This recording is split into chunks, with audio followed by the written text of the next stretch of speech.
Marco Rubio, like the Bond villain that he is, just rounded up 60 countries to stop far-left terrorism. They can call themselves anti-capitalist or anti-imperialist or communist or anarchist or Marxist, cloaked in the language of equality and justice and liberation. Under President Trump, for the first time, the United States is building the infrastructure, the partnership, and the strategy to defeat the scourge of far-left terror. The Bond Villain Summit comes off the back of arresting one of the world's leading pro-Palestine philanthropists in Spain. Fergie Chambers now faces extradition to the United States for the crime of opposing genocide. The US and Israel wants a world where no one can protest against the crimes they commit.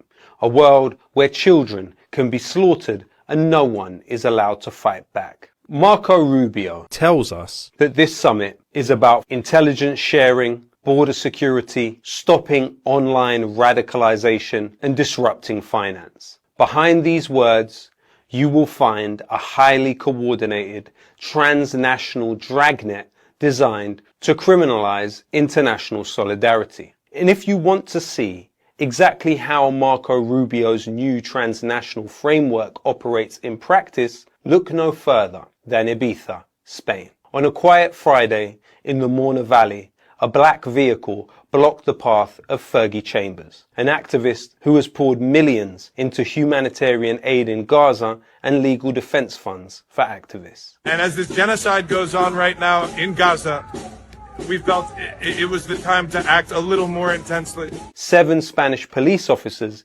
acting on a US extradition warrant handcuffed him. The US indictment charges him with international money laundering, claiming that he moved $7.5 million out of the United States to support what they call illicit networks. He now faces up to 20 years in prison. Dr. Ghassan Abu-Sitta, the rector of the University of Glasgow, has called Fergie Chambers' funding vital for the care of wounded children in Gaza. But to the US and Spanish states operating in perfect cross-border harmony, Chambers is a transnational financial threat. If you disrupt genocide, you are a terrorist. Let's look at how the British state, seemingly at the behest of the White House, banned Palestine Action, the direct action group targeting Israeli arms manufacturer Elbit Systems. In early March 2025, activists painted the words "Gaza not for sale" on Donald Trump's luxury Turnberry golf course in Scotland. Court documents have now revealed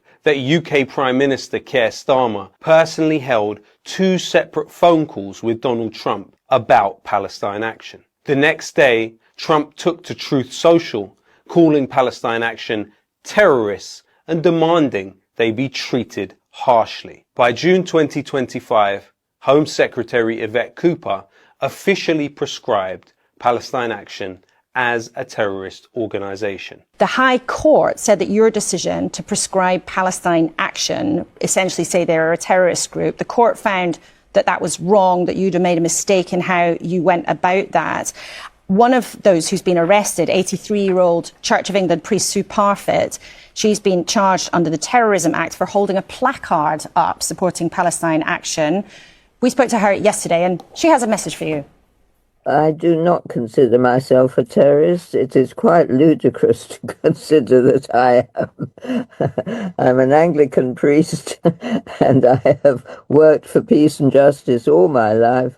This is not what terrorism is. Although the High Court initially ruled this ban unlawful, the state's appeal quietly overturned that decision in June 2026, solidifying a terrifying precedent. If you disrupt the flow of weapons to a genocide, you are a terrorist. Let's look at what Rubio's intelligence sharing and disrupting finances look like in the flesh. In 1962, Nelson Mandela was arrested. Former CIA operative Donald Rickard admitted on his deathbed that he had used a network of informants to track Mandela's movement and handed the precise details directly to the South African apartheid regime. A senior CIA official at the time, Paul Eckel, bragged to a colleague, "We have turned Mandela over to the South African security branch.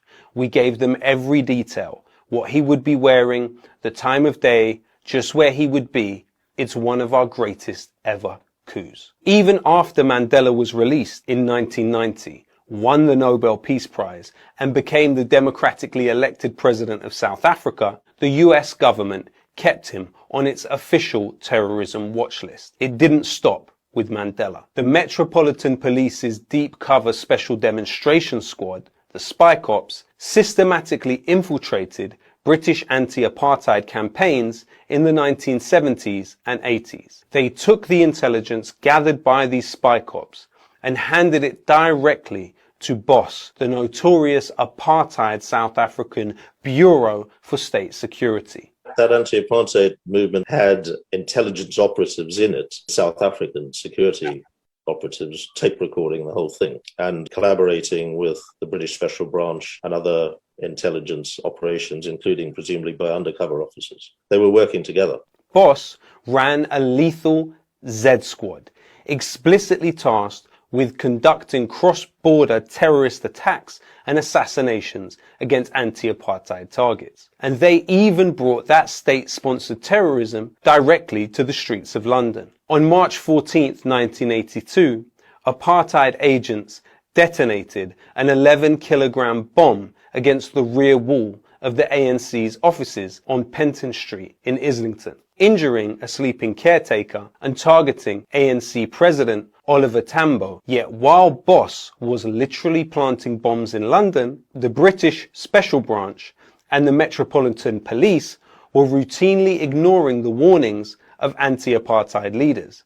Instead of protecting British citizens, they were systematically funneling intelligence about them back to Pretoria via BOSS handlers. Who were the human beings spied on by British police, only to be hunted down and killed by apartheid agents? First, look at Ahmed Timol. Ahmed was a brilliant young South African teacher who moved to London in the late 1960s. He became deeply involved with exiled liberation movements and British anti-apartheid campaigns, the exact circles the newly formed SDS was monitoring. When Timol secretly returned to South Africa, police arrested him at a roadblock. He was taken to John Vorster Square police station, tortured for 5 days, and then thrown to his death. So Ahmed Timol was spied on by the British state. That information was shared with the apartheid regime, which then killed him. And the British state's complicity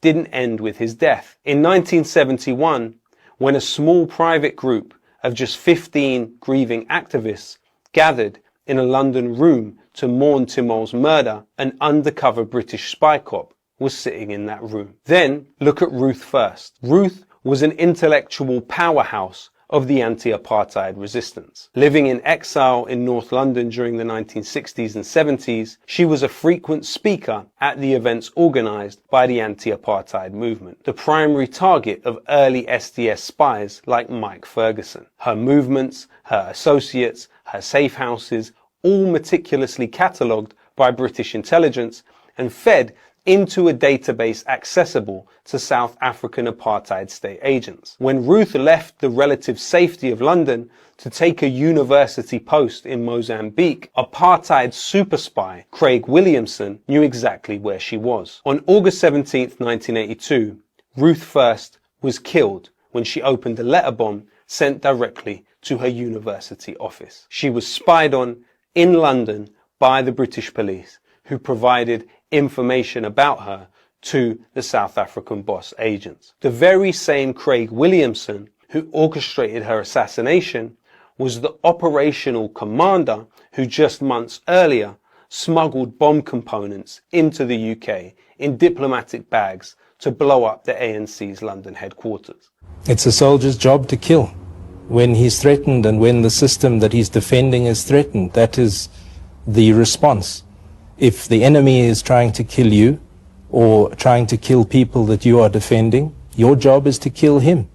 And look at Dulcie September. Before being posted to France as the ANC's chief representative, Dulcie lived in London, working hand in hand with the British anti-apartheid movement. Her political files in special branch records were incredibly detailed. On March 29, 1988, Dulcie September was shot 5 times in the head at close range outside her Paris office by an apartheid hit squad. Her precise daily routines and local movements had been meticulously logged by British security databases before the assassins struck. This is the brutal reality of what they call intelligence sharing. And we are here today to build on that work.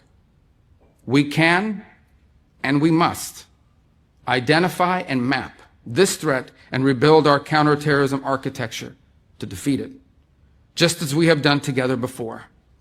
Now we must do it together again. Through intelligence and information sharing, through coordinated law enforcement strategy, through financial targeting and disruption, we will dismantle these networks brick by brick. So when Marco Rubio stood before 60 nations and talked about disrupting financial networks and intelligence sharing, remember Ahmed Timol, remember Ruth First, remember Dulcie September. This summit is the modernization of the very same apparatus that hunted Nelson Mandela. It's the same global pipeline that shared intelligence with apartheid death squads. It's the same imperial alliance that allows a US president to call a UK prime minister and demand the outlawing of a political movement. They are not trying to stop violence. They are trying to build an inescapable transnational cage for anyone who dares to stand against the financial and military interests of empire. They call it national security. We call it the facilitation of state terrorism. This story could only have been brought to you by Double Down News. Please continue to support what we do by joining our Patreon now.